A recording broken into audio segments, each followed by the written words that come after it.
नमस्कार बच्चों, कैसे हैं आप सब। आशा करती हूँ आप सभी अच्छे होंगे, स्वस्थ होंगे, खुश होंगे और अपनी पढ़ाई भी अच्छे से कर रहे होंगे। तो जैसा कि आप सभी जानते हैं, मैं हूँ आपकी हिंदी की अध्यापिका और मैं स्वागत करती हूँ आप सभी का आईसीटी वर्चुअल क्लासरूम में। और आज हम यहाँ पर एकत्रित हुए हैं पढ़ने के लिए क्लास 7th की हिंदी। क्लास 7th की हिंदी में आज हम यहाँ पर पढ़ेंगे शब्द विचार। देखिए, ये जो शब्द विचार टॉपिक है, सभी ने हमारे शुरुआत के जो सेशंस थे, यानी कि जब हमने अपने सेशंस की शुरुआत की थी क्लास 7th की, तब हमने यहाँ पर अपना पहला चैप्टर जो पढ़ा था हिंदी व्याकरण में, तो वो था भाषा, लिपि और व्याकरण। तो भाषा, लिपि, इसमें हमने भाषा के बारे में जाना था, लिपि के बारे में जाना था, बोलियों के बारे में जाना था, भाषा के विभिन्न रूपों को जाना था और उसके बाद हमने जाना था व्याकरण को। तो हमने व्याकरण की एक परिभाषा आपको बताई थी कि व्याकरण वह शास्त्र है। तो देखिए, इसमें हमने व्याकरण के 3 मुख्य अंग आपको बताए थे: वर्ण विचार, शब्द विचार और वाक्य विचार। वर्ण विचार, शब्द विचार और वाक्य, वो हमने कंप्लीट कर लिया था, उसको हमने पढ़ लिया था, समझ लिया था और आप सभी ने नोट डाउन भी किया था। तो वर्ण विचार में हमने वर्ण को पढ़ा, वर्णमाला को पढ़ा। वर्णमाला के यानी कि जो हमारे स्वर है, वर्ण जो है उनको हम एक तरह से 2 भागों में बांटते हैं वर्णों को, स्वर और व्यंजन। तो उसमें हमने स्वरों के जो भेद हैं उनको हमने पढ़ा, व्यंजनों के जो भेद हैं उसको हमने पढ़ा, पूरी वर्णमाला को हमने पढ़ा। तो एक तरह से हमारा जो वर्णों की बनावट, वर्णों के उच्चारण आदि पर विचार करते हैं, वो टॉपिक हमने यहाँ पर पढ़ा। उसके बाद हमारा जो दूसरा पार्ट था वो था शब्द विचार। उसके बाद अगला पार्ट आता है वाक्य विचार। तो शब्द विचार के अंतर्गत हम शब्दों के उच्चारण, शब्दों की उत्पत्ति, शब्दों के आकार आदि पर विचार करते हैं। तो देखिए, ये टॉपिक हमारा बहुत ही ज्यादा महत्वपूर्ण है। मैं आशा करती हूँ कि आपने पहले भी शायद ये टॉपिक पढ़ा होगा, लेकिन आगे तो शब्द विचार हम अपने टॉपिक को स्टार्ट करते हैं। सबसे पहले शब्द किसे कहा जाता है। जिस तरह से हमने वर्ण विचार पढ़ते वक्त वर्ण की परिभाषा को पढ़ा था और वर्ण किसे कहा जाता है ये हमने पढ़ा था, वर्णों के कितने भेद होते हैं ये हमने पढ़ा था। बिल्कुल, शब्द विचार में शब्द की परिभाषा, शब्दकोश, शब्दों के भेद, चीजों के आधार पर, जैसे सबसे पहले हम उत्पत्ति के आधार पर पढ़ते हैं या एक तरह से रचना के आधार पर पढ़ते हैं। उसके बाद हम एक तरह से जो आगत शब्द होते, व्याकरणिक विवेक के आधार पर भी शब्दों को एक तरह से अलग अलग भागों में बांटा जाता है। तो चलिए सबसे पहले शुरू करते हैं परिभाषा से। तो शब्द की परिभाषा आपके सामने लिखी गई है, बिल्कुल नोट डाउन करेंगे यहाँ से। भाषा की लघुत्तम स्वतंत्र इकाई को शब्द कहा जाता है। भाषा की लघुत्तम इकाई को शब्द कहा जाता है। एक लघुत्तम इकाई भाषा की जो है उसको शब्द कहा जाता है। तो देखिए, सबसे पहले परिभाषा लिखेंगे, उसके बाद आगे की चीजों को पढ़ेंगे। इसकी एक दूसरी परिभाषा यहाँ पर बनती है, एक या अनेक, एक या अनेक वर्णों की स्वतंत्र तथा सार्थक ध्वनि को शब्द कहते हैं। एक या अनेक वर्णों की स्वतंत्र तथा सार्थक ध्वनि को शब्द कहते हैं। चाहे आप एक वर्ण लें, चाहे आप एक से अधिक वर्ण लें, इनकी सार्थक ध्वनि को शब्द कहा जाता है। सार्थक यानी कि जिसका पूरा पूरा अर्थ निकलता हो। जैसे मैंने बताया, घर, चल, कटहल, एक या अनेक, ठीक है। अदरक, पनघट, उपवन। हमने कहा एक या अनेक वर्णों की स्वतंत्र तथा सार्थक ध्वनि को शब्द कहते हैं। एक या अनेक। अब देखिए, एक जैसे क, ठीक है, अनेक जैसे म और ल को मिलाएंगे तो एक सार्थक जिसका पूरा पूरा अर्थ निकलता है कमल। ठीक है, इसी तरह से चार अलग अलग वर्ण उपवन, उपवन, प न घ ट पनघट, अ द र क अदरक, क ट ह ल कटहल, सबकी एक तरह से सार्थक ध्वनि है। सार्थक ध्वनि यानी कि आप अदरक बोलेंगे तो आपको डायरेक्ट अदरक समझ आएगा कि क्या है, पनघट बोलेंगे तो बिल्कुल समझ आ रहा है क्लियर कि क्या है, उपवन बोलेंगे तो बिल्कुल समझ आएगा कि क्या है। सार्थक का अर्थ होता है जिसका पूरा पूरा अर्थ निकलता हो। ठीक है, जैसे अब आप यहाँ पर ये पढ़ें तो क्या आपको इसका अर्थ समझ आएगा? क्या आपको इसमें और इसमें कुछ अंतर समझ आ रहा है? और क्या आपको अगर ये शब्द लिखा होगा और ये शब्द लिखा होगा तो किसका अर्थ आपको पहले समझ आएगा? ठीक है, तो जाहिर सी बात है आपको अदरक सबसे पहले समझ आएगा और ये शब्द आपको समझ नहीं आएगा। तो ये क्या है? सार्थक नहीं है, यानी कि इसका अर्थ आपको समझ नहीं आ रहा है। ठीक है, तो एग्जाम्पल इतने सारे मैंने दे दिए और यहाँ पर भी कुछ एग्जाम्पल आपको दिए गए हैं। शब्द किसे कहते हैं? हवा, घर, काम, अदरक, पनघट, उपवन आदि, ये सब क्या है? शब्द है। ये सब क्या है? शब्द है। तो शब्द क्या है ये आपको यहाँ पर कंफर्म हो चुका है। शब्द किसे कहते हैं? अगला है शब्द भंडार। तो किसी भाषा में प्रयुक्त हो रहे या हो सकने वाले, भंडार का क्या अर्थ होता है? देखिए पहले तो ये बताइए भंडार। देखिए एक हमारा होता है रसोई जिसमें हम खाने पीने का सारा सामान रखते हैं। ठीक है, कहीं पर आटा होता है, कहीं पर चावल होता है, कहीं पर चीनी होती है, कहीं पर दाल होता है, कहीं पर मसाले होते हैं, कहीं पर तेल होता है, कहीं पर कुछ होता है, कहीं पर कुछ होता है। ठीक है, वो हमारी है रसोई। अब देखिए आज रात के का आपके पास आटा नहीं है, खत्म हो गया है आज रात के लिए आटा, तो आप रात को आटा कहाँ से लाएंगे? आपको रात को अगर दुकान आपके आसपास नहीं है तो आप आटा कहाँ से लाएंगे? तो आप क्या करते हैं? छोटे छोटे डब्बों में चावल, आटा, दाल, नमक, ये जरूरी सामान रखते हैं और कुछ सामान आप रखते हैं भंडार गृह में ताकि आप जरूरत पड़ने पर वहां से निकाल सके। ठीक है, तो भंडार, शब्द भंडार का अर्थ होता है शब्द कोश, एक पूरा बहुत बड़ा कोश जहां पर बहुत सारे शब्द होते हैं, बहुत सारे शब्द होते हैं।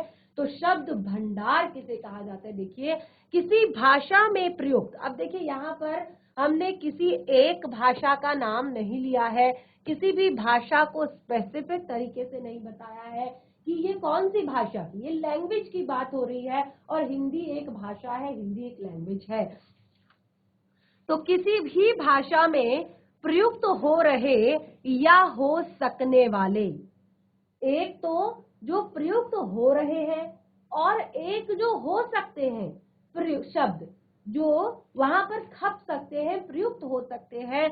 तो किसी भाषा में प्रयुक्त हो रहे या हो सकने वाले शब्दों के समूह को उस भाषा का शब्द भंडार कहा जाता है। डिक्शनरी जैसे हम कहते हैं ना, डिक्शनरी, उसमें क्या होता है? बहुत सारे शब्द होते हैं, शब्दकोश है वो एक तरह से, और उसमें बहुत सारे जो शब्द होते हैं वो तो ज्यादातर शब्द हम यूज करते हैं, प्रयोग करते हैं, और कुछ ऐसे शब्द होते हैं जो हो सकते हैं या हमारे आसपास भी जितनी भाषा हम बोलते हैं उनमें भी कुछ शब्द ऐसे होते हैं जो लगातार हर भाषा में प्रयोग हो रहे होते हैं, और कुछ ऐसे होते हैं जो इधर के उधर हो सकते हैं प्रयोग।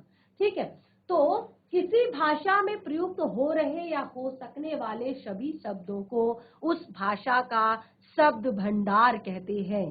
सभ्यता के विकास के साथ, देखिए अब इस शब्द भंडार में, इस पूरा जो ये भंडार है, इस भंडार में सभ्यता के विकास के साथ, ये नोट डाउन कर सकते हैं आप, ये जो टॉपिक यहाँ पर पढ़ाया जा रहा है इसको प्रॉपर तरीके से अपनी कॉपी में इसी तरह से नोट डाउन करें।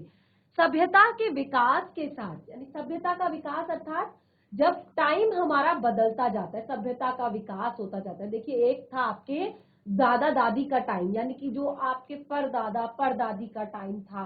ठीक है, और एक फिर आपके दादा दादी का समय आया, फिर एक आपके मम्मी पापा का टाइम आया, फिर एक आपका समय आ रहा है, चल रहा है। तो देखिए काफी सारी चीजें हो रही है, तब से लेकर अब तक काफी चीजें जो है बदल गई हैं। आप माप तोल की चीजों का एक तरह से अगर अंदाजा लगाएंगे तो हमारे पहाड़ में बहुत सारी चीजों को नाप तोल की चीजें ऐसी हैं जिनके नाम अब हम शायद हमें पता ही नहीं है कि ये क्या है, या जो कोई भी चीज चाहे नापने तोलने की चीजें हो या किसी और चीज का नाम हो, तो कुछ ऐसे नाम थे जो उस टाइम पे चला करते थे, लेकिन अब वो यहाँ पर नहीं चलते। और क्योंकि सभ्यता का विकास हो रहा है, कुछ शब्द इसमें नए जुड़ रहे हैं, नए शब्द आ रहे हैं, और कुछ पुराने शब्द जो है हटते चले जा रहे हैं, हटते जा रहे हैं।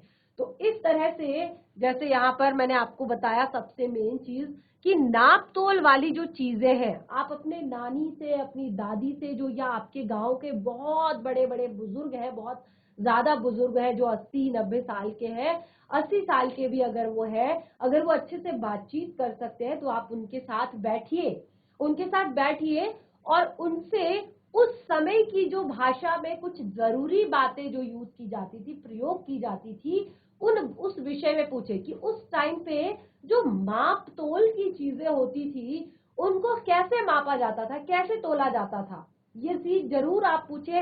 तो कुछ ऐसे शब्द होंगे जो आपने कभी नहीं सुने होंगे, और शायद आप जैसे हम तोलते हैं किलोग्राम में, ठीक है, या फिर हम तोलते हैं लीटर में, लेकिन पहले की चीजें जो है दूसरी हुआ करती थी माप तोल की। अब देखिए एक नया शब्द आया है कंप्यूटर।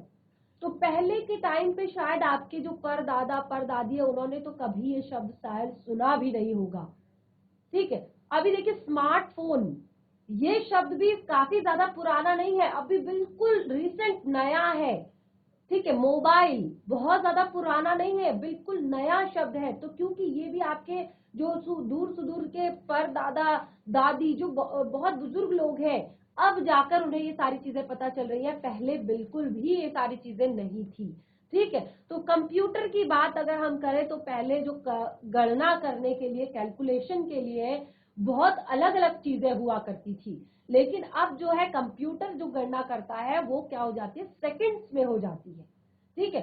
तोला, तोला यानी कि जैसे ये भी मापने तोलने वाली चीजें है, छटाक। तो ये सारे कुछ ऐसे शब्द हैं जो शब्द भंडार में जुड़ते रहते हैं या शब्द भंडार से हटते चले जाते हैं, क्योंकि जब जिस चीज का प्रयोग नहीं होता है, शब्द किसे कहते हैं, शब्द की परिभाषा, और दूसरा शब्द भंडार किसे कहते हैं, ठीक है। उसके बाद आता है शब्दों का वर्गीकरण। जैसे मैंने आपको बताया कि कोई भी जो शब्द होता है, अलग अलग तरह के शब्द होते हैं और उसी से हम उनको पहचान भी पाते हैं।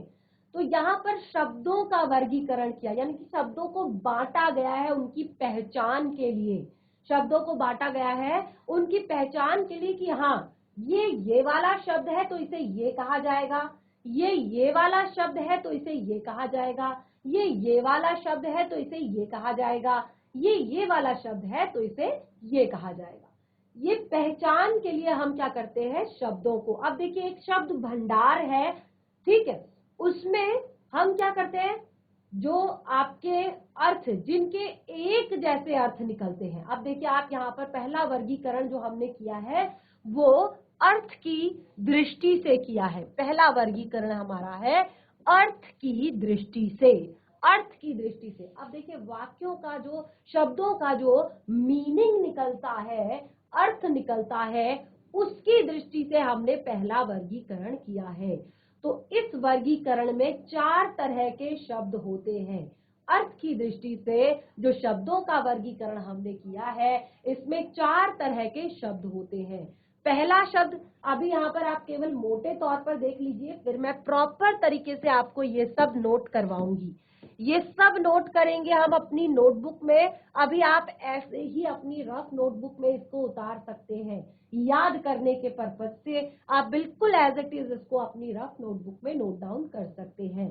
तो पहला देखिए मैंने अर्थ की दृष्टि से यहाँ पर बताया कि एकार्थी, एकार्थी, एकार्थी अर्थात एक का अर्थी, अर्थात जिसका केवल एक अर्थ निकलता है, जिसका केवल एक अर्थ निकलता है उसको कहते हैं एकार्थी, एक अर्थ। ठीक है, अब देखिए बहुत सारे शब्द ऐसे हैं जिसका केवल एक ही अर्थ निकलता है। उसके बाद आता है अनेकार्थी। अनेकार्थी यानी कि शब्द तो एक है लेकिन उसके जो मीनिंग है, उसके जो अर्थ है वो एक से ज्यादा है। कार्थी, अनेकार्थी, बहुत सारे अर्थ, अलग अलग अर्थ। ठीक है, जैसे अंक। अंक का एक अर्थ होता है गोद, ठीक है, और एक अर्थ होता है नंबर। ठीक है, इस तरह से एक शब्द के बहुत सारे अर्थ हो सकते हैं, तो उनको कहते हैं अनेकार्थी। जैसे कर, कर का अर्थ एक होता है हाथ। ठीक है, कहते हैं ना कि अपने कर कमलों से, अपने हाथों से। ठीक है, और एक होता है टैक्स। टैक्स या जो आपने देखा होगा टैक्स बोलते हैं ना, जो कर लिया जाता है। ठीक है, तो अर्थ की दृष्टि से चार प्रकार के शब्द हैं। एकार्थी यानी कि जिनका एक अर्थ निकलता है, अनेकार्थी जिनका एक से ज्यादा अर्थ निकलता है, उसके बाद आता है पर्यायवाची। पर्याय अर्थात पर्याय का क्या अर्थ है? पर्याय का अर्थ है कि एक जैसे, इसके पर्याय में ये और इसके पर्याय में ये, अर्थात ये सारे शब्द जो है एक जैसा अर्थ दे रहे हैं, लेकिन जब इनको प्रयोग किया जाता है, प्रयोग करने की सिचुएशन अलग अलग है, यूज करने की सिचुएशन अलग अलग है, कि कभी भी कोई ऐसा नहीं है कि ये इसका पर्यायवाची है, इसका अर्थ सेम है तो हम इसको कहीं पे भी यूज कर लें। यूज करा जाता है यानी कि उस शब्द का प्रयोग किया जाता है उसकी जरूरत के हिसाब से, उसकी सिचुएशन के हिसाब से, उसकी स्थिति के हिसाब से। ठीक है, लेकिन पर्याय का अर्थ होता है एक जैसे अर्थ देने वाले। ठीक है, जैसे आपको पता है फूल, क्या क्या अर्थ पर्यायवाची होते हैं? फूल के पुष्प, कुसुम, सुमन। ठीक है, इसी तरह से नदी, राजा, आकाश। ठीक है, आकाश के क्या क्या पर्यायवाची होते हैं? आकाश, नभ, अंबर, गगन, आसमान आदि। ठीक है, तो ये क्या है? पर्यायवाची। गगन का अर्थ भी आकाश है, नभ का अर्थ भी आकाश है, अंबर का अर्थ भी आकाश है और आसमान का अर्थ भी आकाश है। ठीक है, इसे कहते हैं पर्यायवाची शब्द। पढ़े होंगे आप सभी ने छोटी क्लासेस में पर्यायवाची। उसके बाद चौथा है आपका विलोम। विलोम शब्द। ठीक है, ये शब्द एक ही के अंदर आ रहे हैं, विलोम शब्द। तो विलोम का अर्थ होता है, अभी आप बिल्कुल, मैंने आप लोगों से कहा कि अभी आप बिल्कुल, ये एग्जाम्पल केवल समझने के लिए है, अभी आप केवल इसी को नोट डाउन करेंगे और वो भी अपनी रफ नोटबुक में। जब ये टॉपिक हम आगे कंटिन्यू करेंगे तो इस टॉपिक को हम एक तरह से मैं आपको क्लियरली यहाँ पर सब चीजें अच्छे से पढ़ाऊंगी कि अनेकार्थी कौन कौन से शब्द होते हैं, एकार्थी कौन कौन से होते हैं, पर्यायवाची क्या होते हैं, विलोम क्या होते हैं। वैसे तो ये सारी चीजें आपने पहले भी पढ़ी है, लेकिन क्योंकि बहुत एक तरह से अगर आपके सिलेबस का हिस्सा है तो आपने पढ़ना है। उसके बाद आता है आपका विलोम शब्द। तो विलोम का क्या अर्थ होता है? आप सभी को पता होगा विलोम का अर्थ। विलोम का अर्थ होता है उल्टा, जस्ट उसके अपोजिट, उल्टा।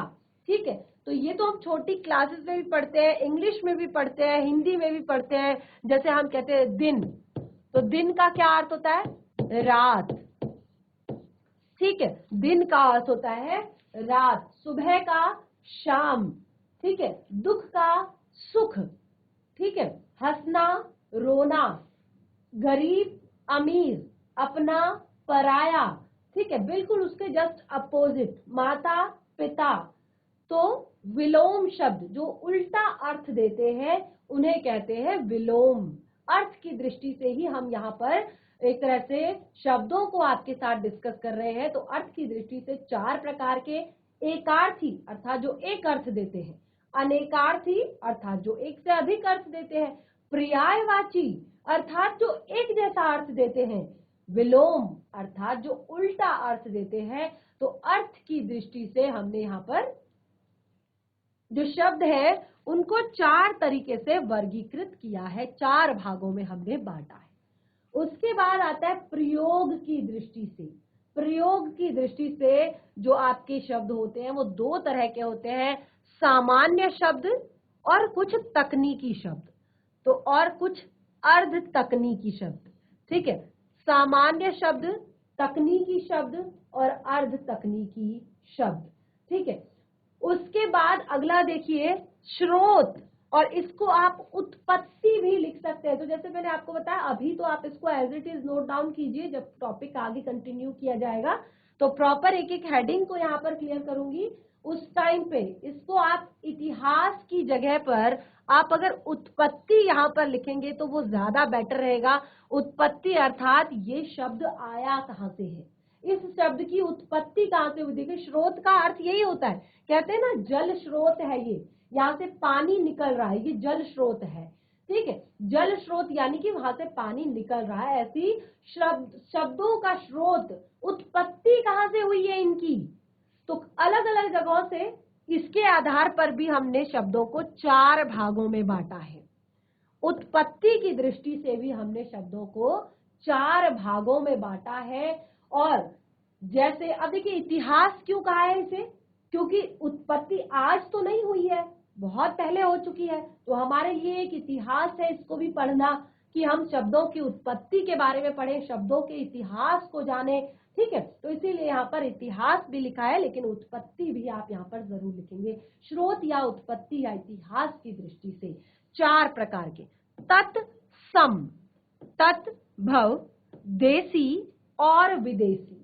तो आप सभी को पता होगा, अभी तक तो आप क्लास 7th में आ गए हैं, कि हमारी जो हिंदी भाषा है इसकी उत्पत्ति संस्कृत से हुई है। अब देखिए हिंदी भाषा की उत्पत्ति अगर संस्कृत से हुई है तो जाहिर सी बात है जो शब्द, जो हिंदी भाषा के शब्द होंगे वो संस्कृत से आए होंगे, लेकिन सारे शब्द संस्कृत के नहीं है। शब्दों को इसीलिए यहाँ पर 4 भागों में बांटा है कि कुछ है तत्सम, कुछ है तत्भव, कुछ है देसी और कुछ है विदेशी।